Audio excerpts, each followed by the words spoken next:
검찰이 지난 대선 기간 대장동 백현동 관련 발언이 허위인지 선거법 위반 혐의를 조사하기 위해 이재명 민주당 대표에게 소환을 통보했습니다. 민주당은 정치 보복이라며 강하게 반발했습니다. 일본 오키나와 부근에 있는 초강력 태풍 흰남노가 이번 주말 북쪽으로 올라올 것으로 보입니다. 제주와 남해안에 비가 시작된 가운데 기상청은 이번 태풍이 다음 주 초 제주 남쪽을 지나 부산 앞바다를 통과할 것으로 내다봤습니다.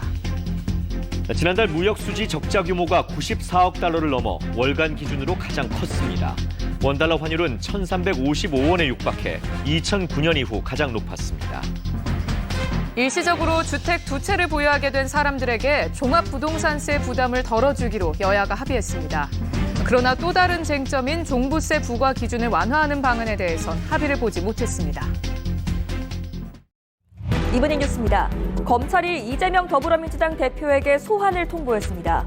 출석 요구 날짜는 다음 달 6일인 것으로 전해졌습니다. 이 대표는 지난 대선을 앞두고 대장동과 백현동 개발 의혹과 관련해 허위 사실을 공표한 혐의를 받고 있습니다. 이 대표 소환 통보에 대해 민주당은 제1야당 대표에 대한 정치 보복이자 야당을 와해하려는 정치 탄압이라며 강력하게 반발했습니다. 국민의힘은 대선 전부터 제기된 의혹인 만큼 의혹 해소 차원에서라도 이 대표가 반드시 소환에 응해 성실하게 조사에 임해야 한다고 강조했습니다.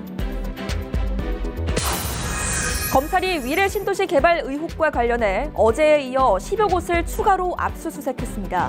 대장동 사업에 연루된 은행과 일부 인사들의 주거지도 압수수색 대상에 포함된 것으로 전해졌습니다. 지난달 무역수지가 적자는 94억 7천만 달러로 역대 최대 규모를 기록했습니다.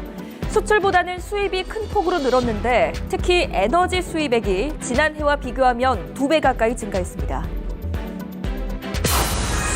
전세 사기 피해를 막기 위해 앞으로 전세 계약 체결 직후 집주인이 해당 주택을 매매하거나 근저당권을 설정하는 게 금지됩니다. 피해자에게는 1억 6천만 원까지 저리의 긴급대출이 제공되고 최장 6개월까지 시세의 30% 수준으로 거주할 수 있는 임시거처가 지원됩니다. 경기 포천 훈련장에서 수리온 헬기 2대가 공중에서 충돌한 뒤 비상 착륙했습니다. 모두 18명이 타고 있었는데 이 가운데 1명이 머리를 다쳐 병원으로 옮겨졌습니다.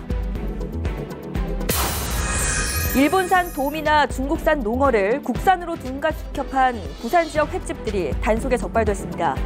칠레산 돼지고기를 몰래 섞어 팔거나 유통기한이 2년이나 지난 고기를 보관해온 축산물 유통업자도 덜미가 잡혔습니다.